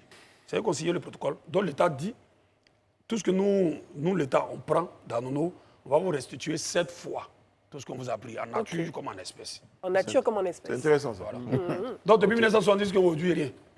Ah, alors, vous n'avez rien reçu. C'est là la question que j'allais poser. Vous dire, bon, ils ont dit qu'ils allaient vous avez été lésé alors 7 fois plus, mais rien. Mais quand vous dites rien, c'est vraiment rien. Et qu'est-ce que vous avez fait? Aujourd'hui, quand on voyage à Nono, on a l'impression qu'on a des choses comme ça. un quartier précaire. Oui. Il n'y a même pas de développement, il n'y a rien. Pourtant, dans le protocole, c'est dit qu'ils allaient nous accompagner en nature comme en espèces. Ouais. Kevin, j'espère que vous avez la question qui est dans mon cœur. Allez-y. Allez-y. Non, mais peut-être que les promesses de l'État ne sont pas rétroactives. Je veux dire, enfin, en 1970, le gouvernement qui est en place n'était pas... Ah non, c'est pas une continuité en ce moment. L'État une continuité. Bon, alors, la question dans mon cœur. La question dans mon cœur. Oui. Je pensais que c'était la question. Mais c'est pas mal la question. Elle est proche de mon cœur. Mais la question dans mon cœur, c'était depuis 1970, vous n'avez pas eu cette fois ce que vous avez souhaité. Qu'est-ce que vous avez mené comme démarche? Est-ce que vous avez rencontré les dirigeants pour leur dire vous nous avez fait une promesse. La promesse, elle est écrite, elle existe. Mais on n'a rien. On souffre. Moi, je suis là depuis 2017.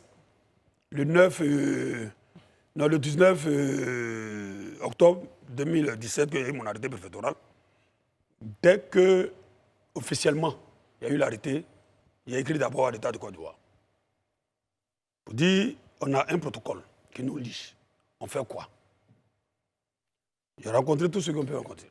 Il a même invité, paix à son âme, en ce moment, il était ministre de l'Intérieur, Ahmed Bakayakou. Okay. Il est venu même à mon bureau avec la ministre Kandia Kamara. Il y a eu à discuter véritablement avec eux. Moi-même, je me suis déplacé, je suis allé à la primature. C'est-à-dire, avant moi, déjà, il y a eu des démarches. Hein. Il y a eu des chefs, il n'y a eu pas de 1970. Oui. Donc, il y a eu des chefs qui sont passés, il y a eu des démarches qui ont été faites. Mais moi, je parle de moi. Il a touché tout ce qu'on peut toucher. Mais bon. Okay, qu'est-ce qui a été donné comme réponse? Voilà, quelle était la réponse à chaque fois? On a compris, ça va aller, machin, tout ça, les promesses. Ok. Alors, je vais poser une question. Bonsoir, chef. Bonsoir. Le président Gbagbo, il y a quelques mois, était en déplacement à Songon. Et lors de son déplacement là-bas, il avait prononcé un discours dans lequel il indiquait que les populations autochtones devraient avoir des avantages particuliers. Et il avait cité pêle-mêle, hein, moi j'ai fait l'interprétation après, l'accès aux emplois publics, etc. Est-ce que depuis 1970, les ébriers ont bénéficié de positions exceptionnelles au sein de l'État parce que justement, ils ont cédé des terres à l'État? Est-ce que vous avez des avantages en dehors des fonds qui ont été promis? Est-ce que vous estimez, est-ce que vous estimez que la promotion des ébriers est quelque chose de visible au sein de la société ivoirienne? Bon, d'abord, nous, les ébriers, on n'est pas trop en politique. Parce que dans les temps anciens, je pouvais parler de Emmanuel Duro. On avait quand même des leaders ébriers, voilà, Emmanuel Duro, autres là. Les Nkouma Mobio, Aoulé Filmet. Quand même, on avait quand même des leaders, des cadres Hachan. Voilà, on va parler des choses en termes de Hachan. C'est ça, oui. Des cadres Hachan. Effectivement, sur le plan individuel, il y a certains. Voilà, on a eu des cadres qui ont été ministres au temps de Fouillé. Il y a eu le ministre des Sports, d'Adjamé Béjéville, là. Il n'a pas fait grand chose. Au point où vous avez oublié vite son nom. Oui, il n'a pas fait grand chose. Bon, il y avait un ministre des Sports. Oh, ouais. Il y avait un ministre des Sports. D'accord. Autant de choses, autant de fouilles. Après, bon, autant de Gbagbo, c'est son dernier gouvernement, le ministre du Transport. Abi Blaise. Abi Blaise. Avec le président Alassane, on a deux ministres, Don Paulin et Tchakba Laurent. Voilà. Et on a le gouverneur aussi. Bon, même autant de Gbagbo, il y a le gouverneur Amondi. Le gouverneur disait ça, gouverneur. Oui, le gouverneur Amondi. Donc, comme la question que vous avez posée, c'est est-ce que véritablement on a senti les cadres Hachan dans tout ce qui est administration, machin. Bon, je peux dire oui. Oui, on a eu des directeurs centraux, il y a des directeurs généraux. Il y a eu au moins 2-3 ministres. Mais est-ce que c'est ça qui pourrait régler véritablement toutes les questions même du peuple Hachan? De développement, oui. Tout à l'heure, je parle même d'Anono. Il a même touché la mairie, c'est-à-dire, il a parlé d'un thème de mairie. La mairie, c'est la collectivité locale. Tout à l'heure, vous avez dit. La particularité, nous aider, il a demandé à la mairie. Le traitement des villages et quartiers, je pense que ne doit pas être la même chose. Parce qu'il y a les villages. À Cocody, on a 6 villages. Attends. Et les quartiers. Donc, normalement, il y a un traitement particulier pour les villages. Même au niveau même du budget de la mairie, il y a un budget, normalement, on loue au village. Parce que c'est nous, c'est les villages Voilà.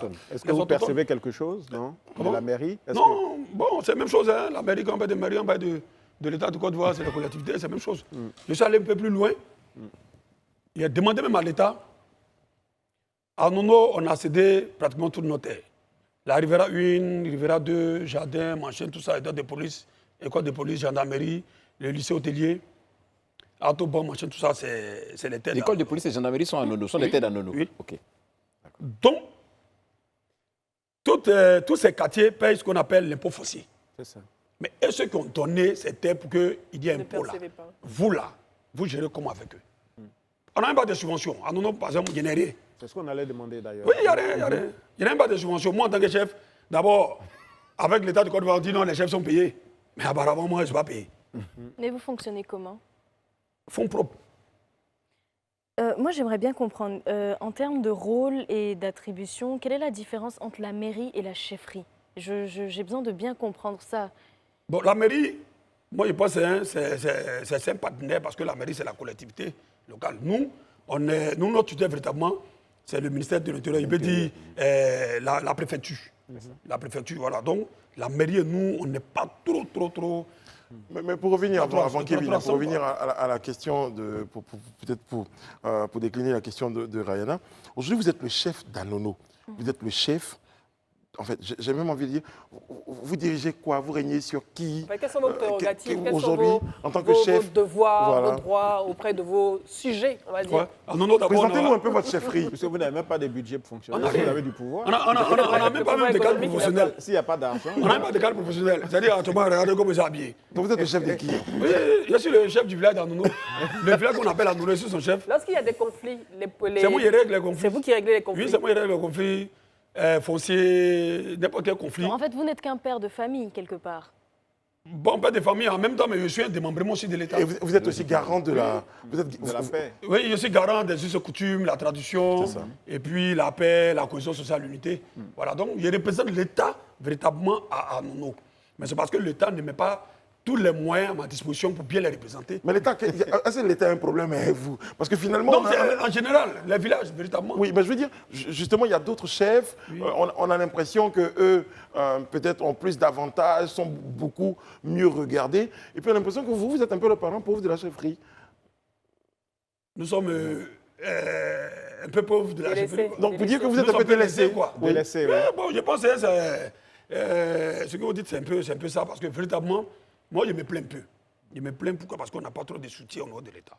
Chose où c'est pas normal. C'est pas normal. Parce que le fait qu'on représente l'administration, c'est-à-dire l'État de Côte d'Ivoire dans nos différents villages, on doit forcément être accompagné. Je prends un exemple, rapidement, en 2 secondes.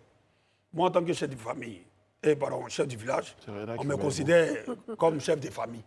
Effectivement, il y a un citoyen qui rentre dans mon bureau, il a un problème de 5 000 francs pour payer son ordonnance. Et puis le chef n'a pas 5 000 francs pour donner à son citoyen pour aller payer son ordonnance. Mais c'est ma crédibilité et puis l'image. Mais il n'y en a pas. C'est un chef qu'on doit décheffer. Mais il n'y en a pas. Dans ce cas-là, moi j'ai une question. Si demain, dans un monde idéal, l'État décide de vous restituer 7 fois financièrement ce qu'ils vous ont pris. Comme en nature. Comme en nature, voilà, ou comme... bon, je pense que vous attendez quand même, justement, oui, à l'argent. Mais tout est dedans. D'accord, en nature comme en peinture ou comme en argent.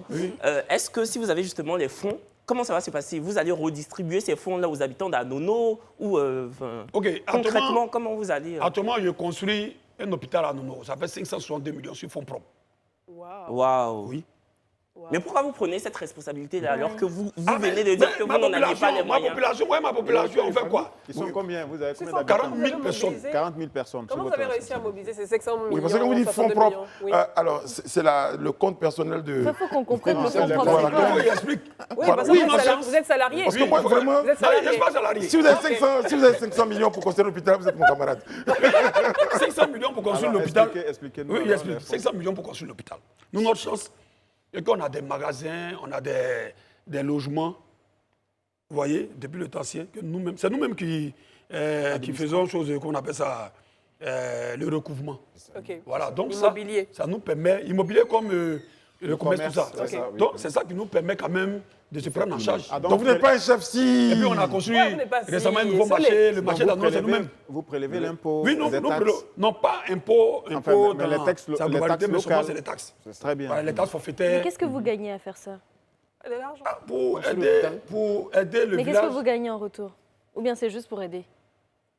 Mon rôle, c'est d'aider. Non, quand vous investissez 500 millions. Oui, quand vous investissez 500 millions.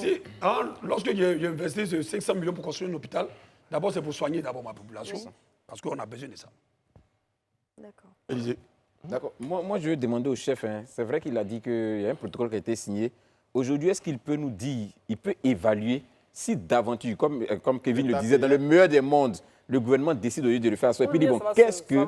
Voilà, ça veut dire qu'on doit te remettre ce depuis 1970. On n'a pas fait. Est-ce que vous avez une idée au moins de l'estimation, je ne dirais pas du préjudice, mais ce qu'on peut vous donner? Est-ce que vous avez évalué? Bon, sincèrement, on n'a pas encore travaillé là-dessus. On a 1 milliard de toute façon, c'est ça? Oui, on n'a pas encore véritablement travaillé là-dessus. Mais déjà, il a déposé un dossier pour les plus jeunes de l'université. Voilà, il y a des mariages qu'on met plus jeunes. Et puis, c'est là, il y a école de police, il y a école de gendarmerie, tout et tout.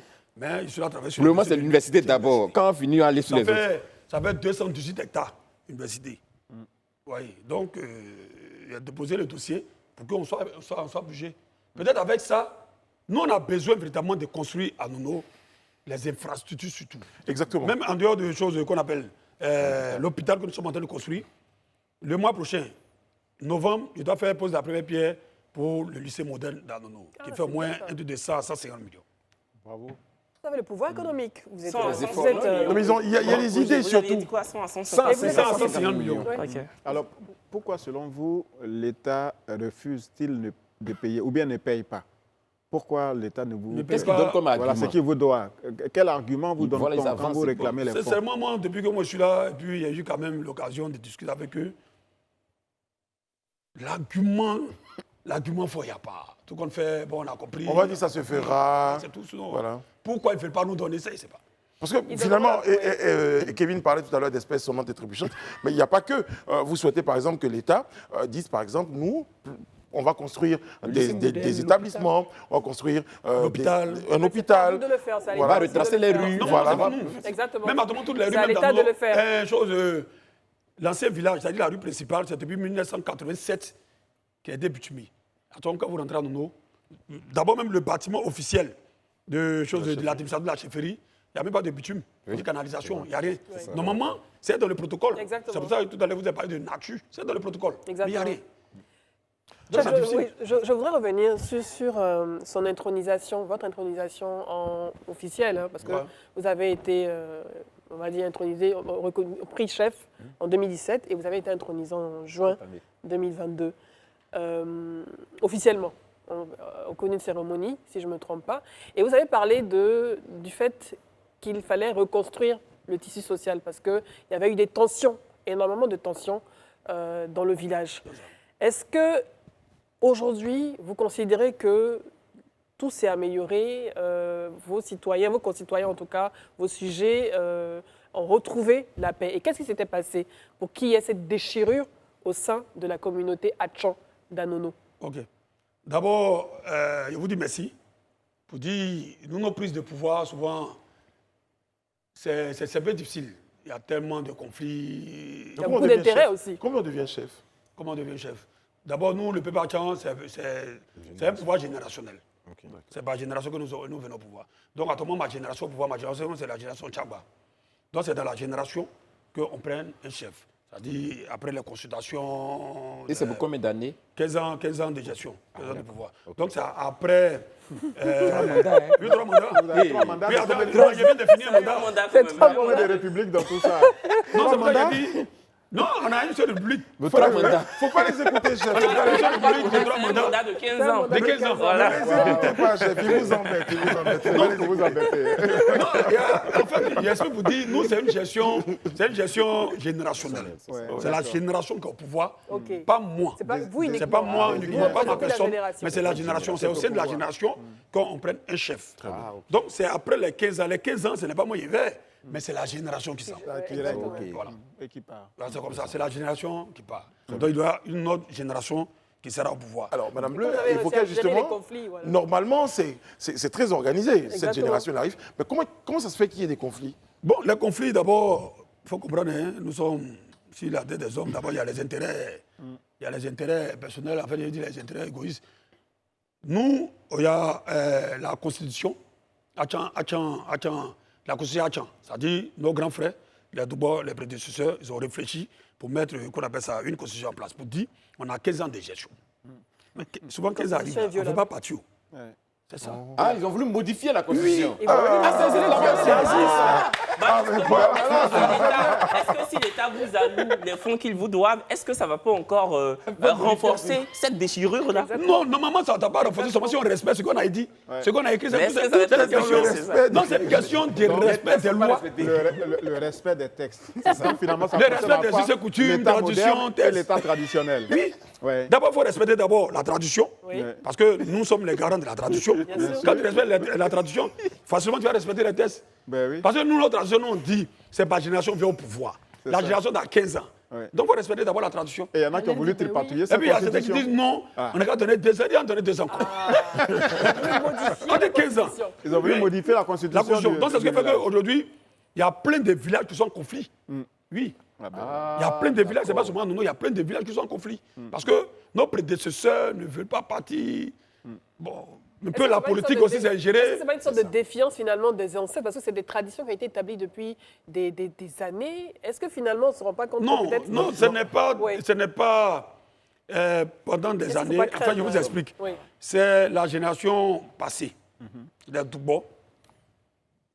Nous, dans le temps ancien, nos modes de gestion, c'est-à-dire, c'est après peut-être les malversations, il y a les critères. Quand tu ne respectes pas, on peut vous dévormer.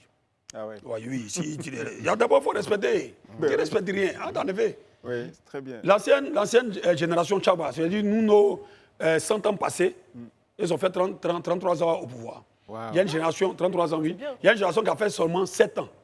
Bon, on va dire non, par mauvaise gestion, ils ont fait 7 ans. Il y a une génération qui a fait 18 ans. Mais nos grands frères viennent, c'est-à-dire les Douba, ils viennent. Ils disent que non, eux sont trop intellectuels. Donc, en fait, ils disent qu'ils sont trop intellectuels. Parce que c'est eux qui sont partis à l'école. C'est-à-dire, les anciens ne sont pas partis à l'école. Hein. C'est eux qui sont trop partis à l'école. Donc, eux préfèrent tout organiser, moderniser, en fait, test. OK. Lorsque j'ai envoyé ce dossier à Nono, à ce moment, j'étais le porte-parole de notre génération. Moi, j'ai levé ma mairie, ça là. Ça envoyé par là. On a fait comme avant. Il dit non, avant, bon, voilà. Mais avant, quand tu faisais avant, il y avait aussi des conflits. De mauvaise gestion. Mais il n'y avait pas de conflit parce que son temps arrivé, mais pas pour la transmission. Non, c'est la transmission qui faisait normalement. Très bien. Donc, ils viennent et disent que non, bon, voilà. Comme maintenant, chose de tout est modernisé, ça va. En fait, test. On dit, OK, il n'y a pas de problème. Ouais, test, c'est quoi? 15 ans de gestion. C'est-à-dire, pendant mes 15 ans, là, même mes successeurs ne doivent pas faire de bruit. Ils sont là, ils attendent pendant 15 ans. Disciplinés pendant 15 ans. OK. Donc, 15 ans après, je dois partir. Il dit, il ne fait pas. Il dit à mes successeurs, donnez-moi 2 ans. Il va avoir conflit. D'accord, c'est bien compris. Il va avoir conflit. Alors, on vous a aujourd'hui sur le plateau, hein, chef. Merci d'être là. Nous sommes en fin d'émission. En 1 minute, je pense qu'aujourd'hui, vous avez c'est pas tous les jours hein, que vous vous exprimez sur des plateaux de télé. Merci de le faire. Non, mais souvent, on me refuse, on ne veut pas. Donc, voilà. Non, c'est pas ici seulement. Souvent, on me refuse. C'est ici, vous allez refuser. Non, pas ici. Je dis non, souvent, on me refuse. Voilà, faites comme ça. Mais nous, on a accepté que vous nous receviez aujourd'hui. Alors, chef, les caméras sont là. Un message à l'endroit de vos administrés, à l'endroit des autorités. De l'État qui vous doit. Bon, d'abord, à l'endroit de ma communauté, il a dit merci. Il a dit merci, une chose qu'on appelle ça, de la confiance. On fait tout. Ce n'est pas facile parce que tout à l'heure, il a dit, on n'a pas de subvention, il y a des choses qu'on n'a pas. Vous voyez, on est obligé de courir après. Moi, je pense qu'au moins, si on avait ce qu'on souhaitait, quand même, si je peux quand même construire un hôpital à 562 millions, là, si moi, je mets les moyens à ma disposition, je pense qu'on peut faire beaucoup.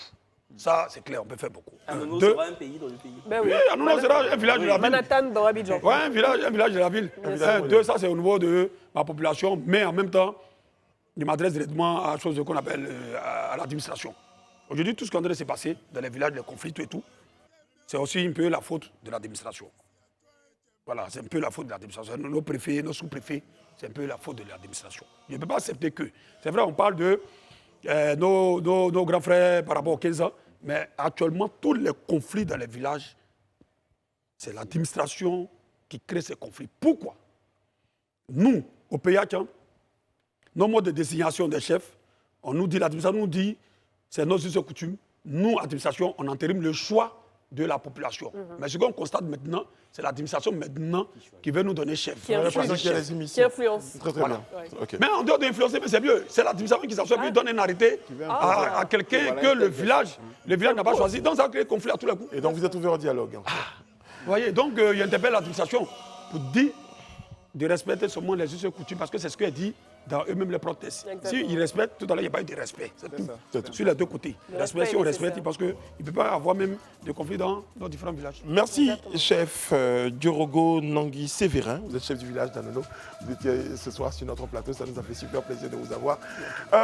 Oui, c'est cette petite musique pour vous dire quand même qu'on est dans la génération. Avec Nangui Abrobois. Non, Nangui Abrobois, ça, c'est Agamé. C'est Agamé, ça. Oh, ouais. Mais seulement Nangui Abrobois, il a son petit-fils même qui est à Nono. Voilà. Très bien. Bon, Alain Toussaint, je ne vous cache pas qu'il doit avoir un petit-fils quelque part en Norvège. Bon, la nouvelle, hein, on l'a reçu. Karim Benzema est le nouveau Ballon d'Or. C'est mérité. Voilà. C'est mérité. Et c'est Zinedine Zidane qui lui a passé le Ballon d'Or. Bravo Karim. Bravo Karim. Cérémonie présentée par Didier Drogba. Voilà, oui, c'est ça. la Côte d'Ivoire. Nous vous retrouve demain, Inch'Allah, sur ce plateau-là. D'ici, prenez soin de vous et des autres. Que Dieu veille sur vous, qu'il veille sur la Côte d'Ivoire, qu'il veille sur Anono.